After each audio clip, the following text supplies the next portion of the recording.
الحمدللہ والصلاة والسلام علی رسول اللہ۔ حج اور عمرہ کرنے والے شخص کا اپنی رائے بدلنا۔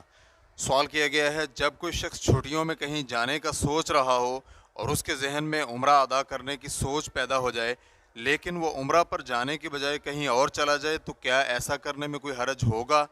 مجھے تو یہی بتلایا گیا ہے کہ آدمی حج یا عمرہ پر اس وقت جاتا ہے جب طلب ہو اور وہاں جانے کا وقت بھی قریب ہو۔ صرف جانے کے امکان کے بارے میں سوچنا اور اس کے بعد نہ جانے کا یہ معنی نہیں کہ وقت، یعنی آدمی کے حج اور عمرہ کی ادائیگی کا وقت قریب آ گیا ہے۔ کیا ایسا ہی ہے؟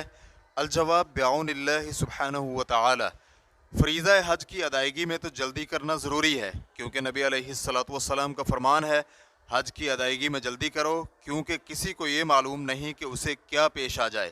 اور عمر بن خطاب رضی اللہ عنہ کا قول ہے کہ جو استطاعت ہونے کے باوجود حج کیے بغیر مر گیا تو اس کے لیے کھلی چھٹی ہے کہ وہ یہودی یا نصرانی ہو کر مرے۔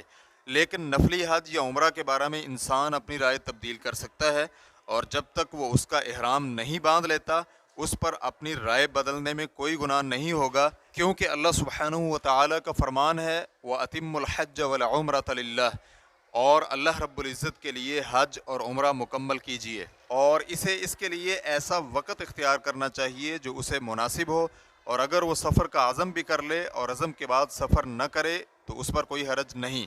فتوی الشیخ ابراہیم الخزیری واللہ تعالی اعلم۔ اسلام QA ریکارڈنگز، مؤسسۃ الشیخ محمد صالح المنجد، المملکۃ العربیۃ السعودیہ، فتویٰ نمبر 12213۔ والسلام علیکم ورحمۃ اللہ وبرکاتہ۔